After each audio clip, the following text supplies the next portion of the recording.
우리 함께 주님 가르쳐준 기도로 함께 기도하겠습니다.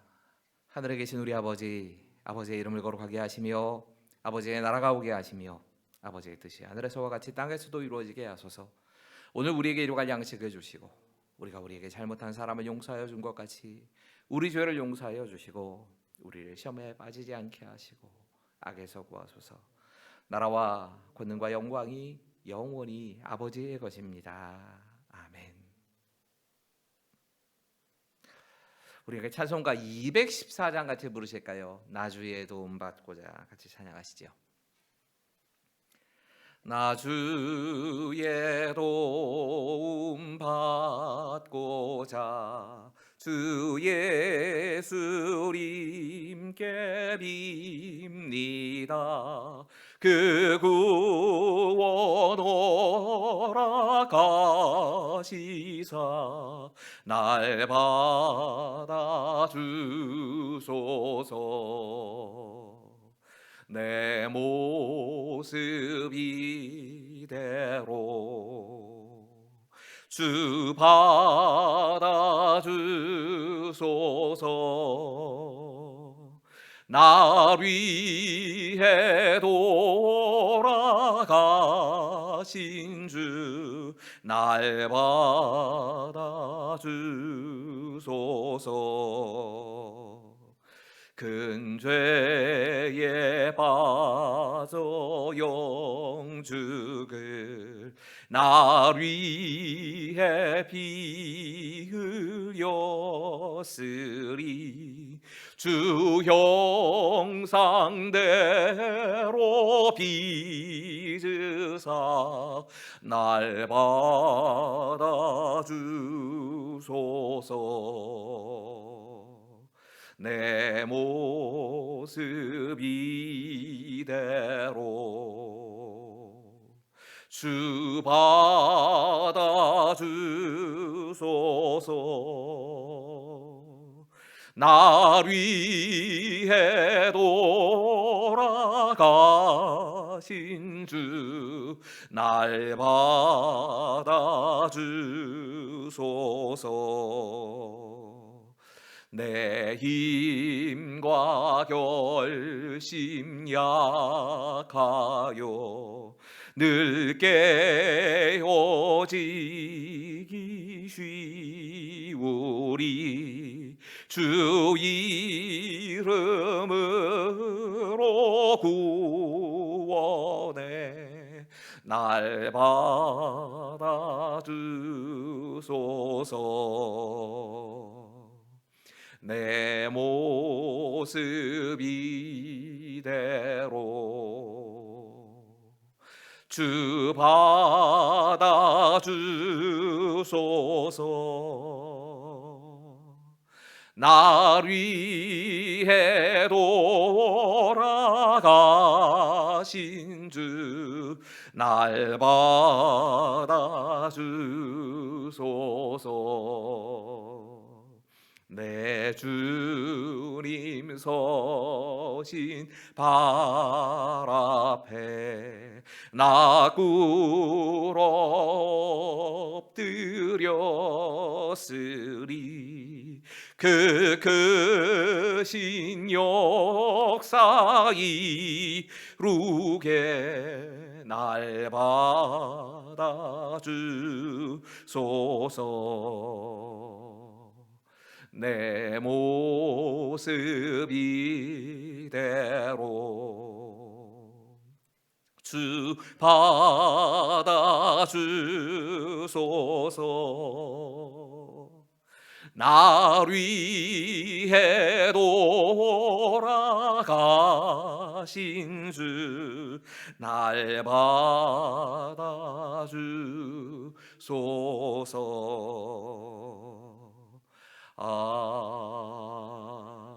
아멘. 오늘 우리에게 주신 말씀 출애굽기 29장 7절부터 9절까지의 말씀입니다. 출애굽기 29장 7절부터 9절까지의 말씀, 석절의 말씀입니다. 우리 함께 읽지요. 같이 읽겠습니다. 시작. 관유를 가져다가 그의 머리에 부어 바르고 그의 아들들을 데려다가 그들에게 속옷을 입히고 아론과 그의 아들들에게 띠를 띄우며 관을 씌워 그들에게 제사장의 직분을 맡겨 영원한 규례가 되게 하라. 너는 이같이 아론과 그의 아들들에게 위임하여 거룩하게 할지니라. 아멘. 설교를 준비하면서 읽은 책 가운데 이런 대목이 나온 걸 봤습니다. 오늘 교회가 그 능력을 상실한 이유가 무엇인가?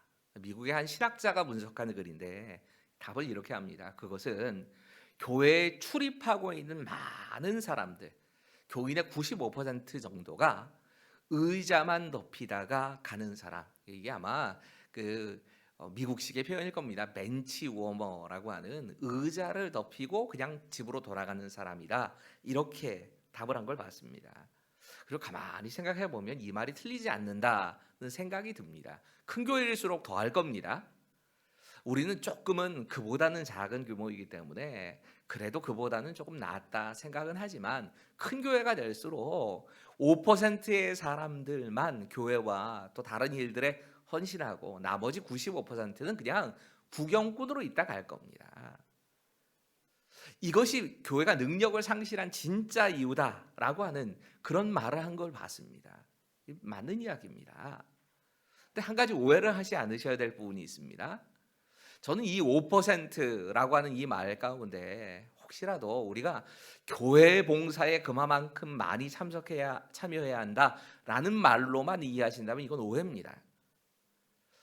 진짜 문제는 우리가 하나님께서 허락하신 하나님 나라의 일에 헌신하는 사람의 숫자가 5%라는 게 문제일 겁니다. 이 땅에서 하나님께서 내게 주신 직장이나 가정이나 혹은 아니면 학교나 내가 서 있는 그 자리에서 하나님의 뜻이 세워지고 하나님의 말씀이 이루어지는 이 일을 위해서 헌신하는 사람들이 아마 5%보다는 좀 더 되겠지요. 그러겠지만 많은 그리스도인들이 여기에 관심 없이 살아가는 게 문제일 겁니다. 우리가 제사장에 대한 이야기를 계속 묵상하면서 계속 생각해야 되는 게 이겁니다. 하나님께서는 우리를 하나님과 세상 사이에 제사장으로 세우셨습니다. 이건 직분을 가지고 있는 목사에게만 해당되는 얘기가 아닙니다.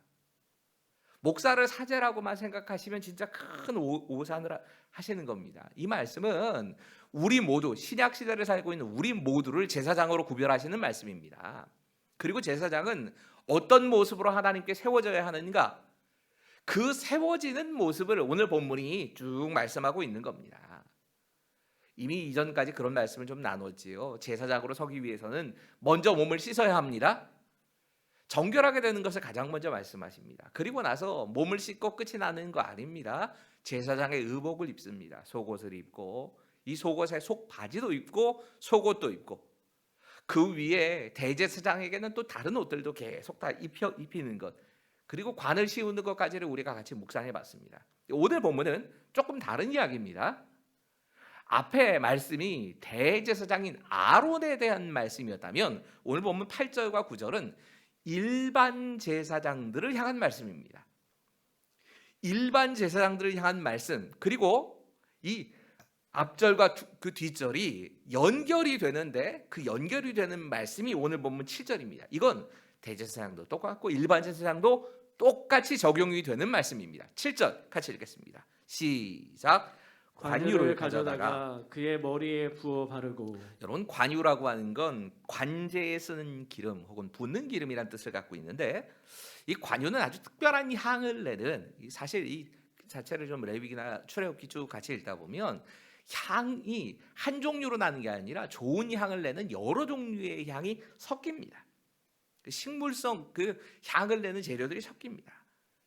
그래서 이걸 부으면 이 다른 성경학자들의 글을 보다 보니까 이렇게 관제로 만들어진 기름을 붓게 되어지면 여러 가지 좋은 향기가 그에게 이렇게 나게 된다는 겁니다.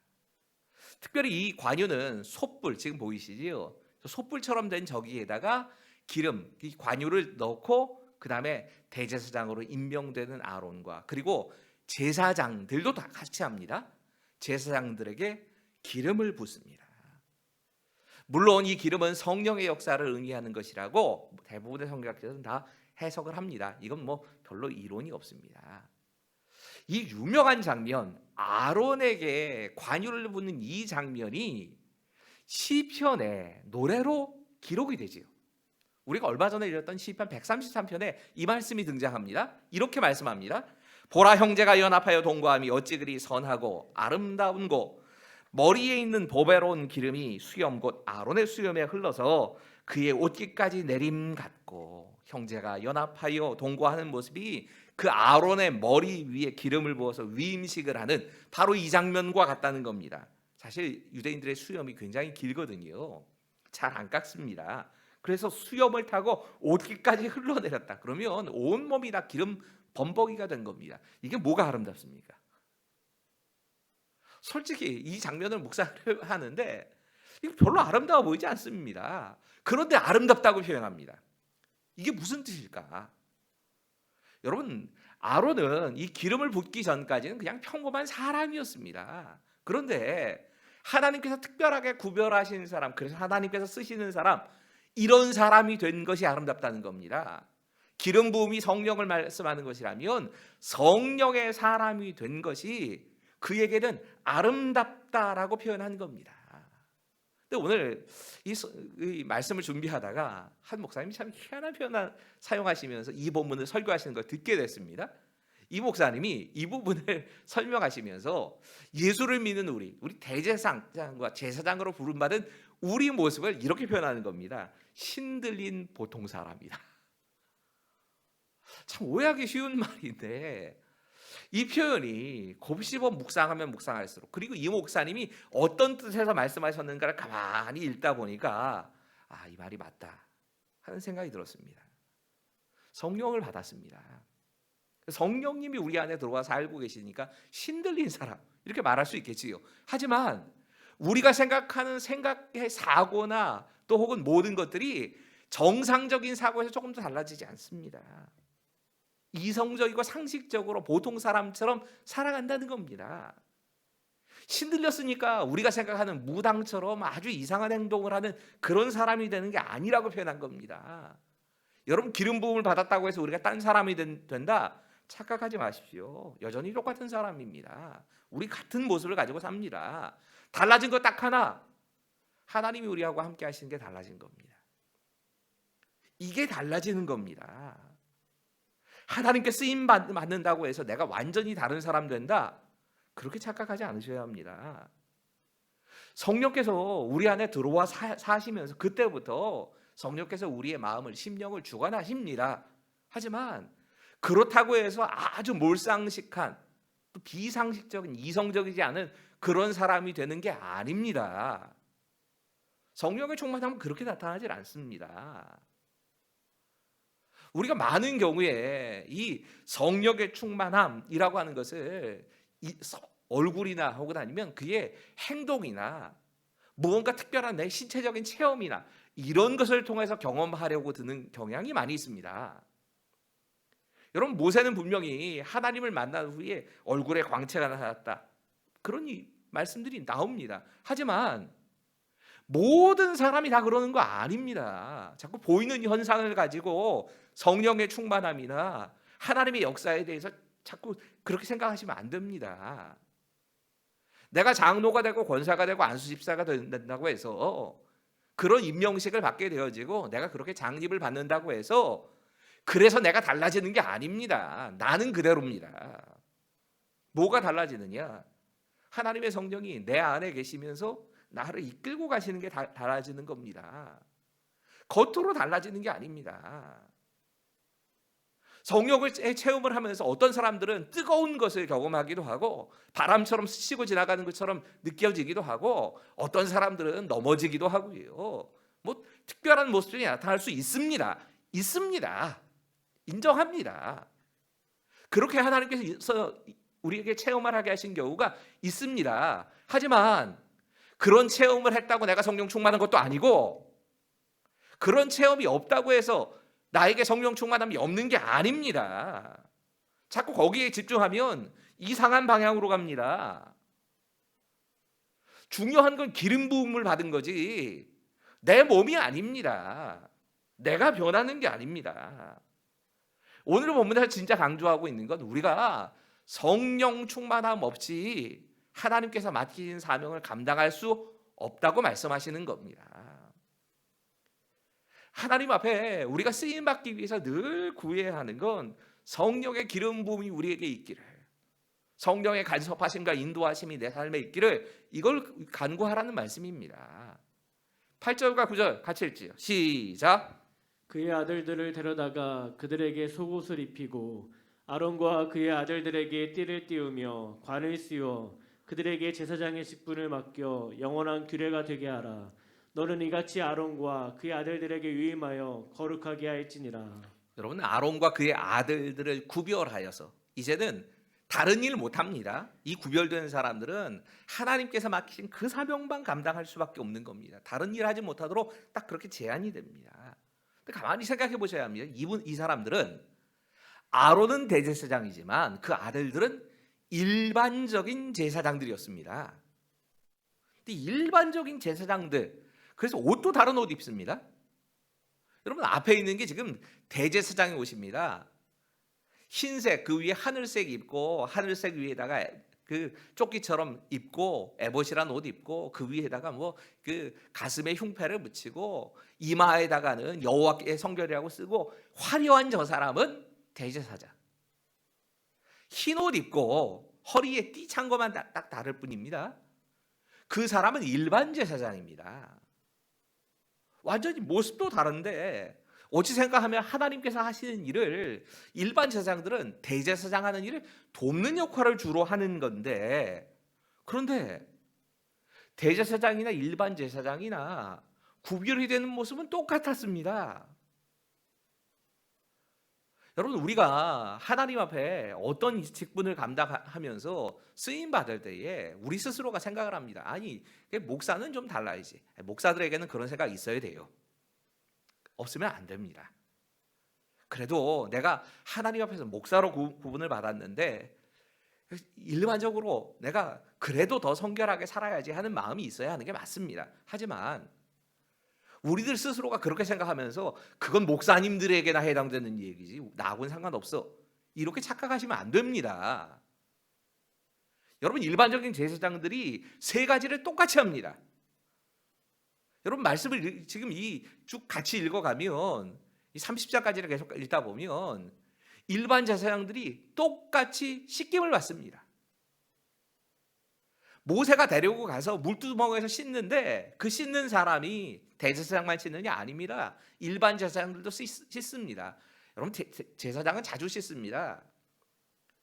처음 씻을 때는 온 몸을 다 씻었답니다. 이 구약을 연구하는 의전을 연구하는 분들 글을 들어보면 다 씻는답니다. 그리고 이 하나님께서 맡기신 또 제사를 드릴 때마다 손과 발을 또 닦아야 됩니다. 자기가 좀 더럽다고 생각하면 또 손발을 닦아야 됩니다.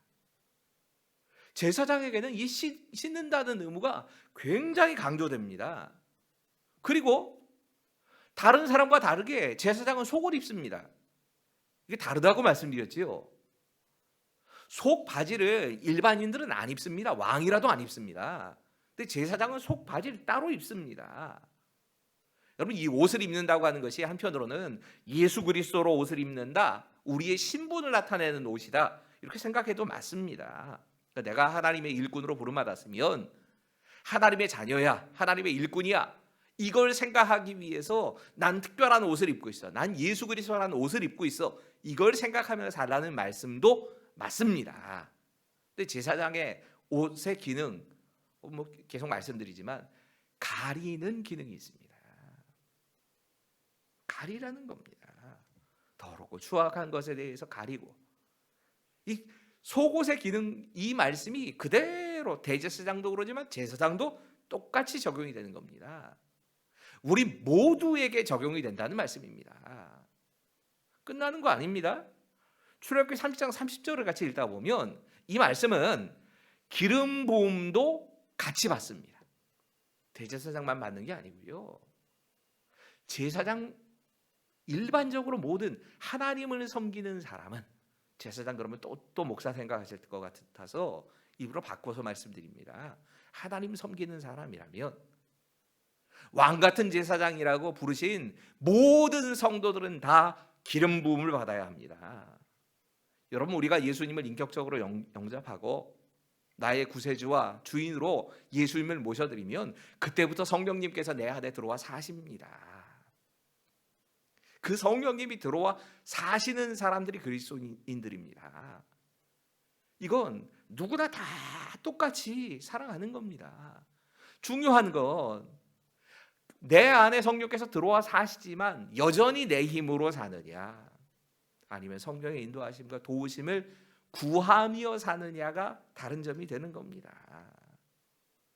여러분, 성령의 인도하심이 없이 하나님께서 맡기신 일은 못합니다. 여러분, 하나님의 생각이나 하나님의 마음을 알려면 성령의 도우심이 반드시 필요합니다. 없이는 우리는 하나님이 어떤 마음 가지셨는지, 어떤 생각을 가졌는지를 알 수가 없습니다. 주목해 봐야 할 말은 한 가지 이겁니다. 영원한 규례가 되게 하라. 여러분이 영원한 규례가 되게 하라는 말씀은 하나님의 말씀이 안 바뀐다는 얘기입니다. 진리가 안 달라진다는 겁니다. 하나님의 법이 영원하다는 말씀입니다. 이 말은 구약 시대의 제사장 그들에게만 해당되는 것이 아니고 신약을 사는 제사장인 우리 모두에게도 그대로 적용돼야 할 말씀이라는 말씀입니다. 여러분, 우리에게도 여전히 필요한 거 이겁니다. 예수 그리스도의 보혈로 씻김을 받고 날마다 죄를 회개하면서 우리가 물두멍에 나가서 씻는 것이 우리에게 필요합니다. 우리 모두에게도 예수 그리스도로 옷 입는 게 필요합니다. 지금 내 위에 내 안에 사시는 분이 예수님이고 나는 예수님을 드러내며 사는 사람, 이런 신분의식을 가지고 내 안에 있는 것, 내 거는 가리고 예수님이 드러나시게 하는 그런 삶을 결단하는 것이 우리에게 필요합니다. 그리고 그건 우리가 날마다 우리 안에 계신 성령님의 도우심을 의지하면서 살아갈 때 가능합니다. 말씀 붙잡고도 기도하시고요. 오늘 있는 20대 대통령 선거를 위해서 좀 기도하시지요. 특별히 대통령 선거를 위해서 기도하면서 이런 기도 제목으로 기도하시지요. 깨끗하고 공정한 선거가 이루어질 수 있기를 위해서. 그래서 이 대통령 선거가 끝난 후에 이 공정성의 문제 때문에 시비가 올리고 어려움 없도록 위해서 좀 기도해 주십시오. 기도하시면서 어떤 사람이라고 하는 기준이 우리에게 분명하지 않을 때가 있습니다. 가장 적절한 것이 뭘까 생각해 보니까 이 정도면 될 것 같다. 다른 분이 이렇게 기도하신 내용을 보면서 좀 정리를 해봤습니다. 첫 번째는 하나님께서 만드신 창조 질서를 지키고 가난한 이들과 사회적인 약자를 섬길 수 있는 사람, 그런 사람이 서게 해주십시오. 갈라진 세상 가운데 평화를 심고 정의를 세울 수 있는 사람이 서게 해주십시오. 우리 국민들 모두가 하나님의 공의와 사랑을 실천하는 것이 일상이 되도록 나라를 이끌 수 있을 만한 그 일에 앞장설 수 있는 사람을 세워주시옵소서. 같이 기도하시고요. 같이 기도하시면서 우리가 바른 판단과 기준으로 이 모든 일들을 선거에 임할 수 있기를 위해서 기도해 주십시오. 이어서 나의 이익이나 판단을 넘어서 하나님의 뜻 분별할 수 있는 믿음과 용기를 우리에게 허락해 주시옵소서. 우리 함께 이 기도의 제목을 가지고 20대 대통령 선거를 위해서 함께 기도하겠습니다. 기도하시겠습니다. 아버지 하나님, 하나님께서 이 대통령 선거 가운데 하나님 함께 하시길 바랍니다. 간구하기는 정말 이 선거를 앞서는 그 모든 우리의 마음 가운데 먼저는 우리가 제사장이라고 하는 책임감을 가지고 그 모든 일들에 임할 수 있도록 도와주시옵소서.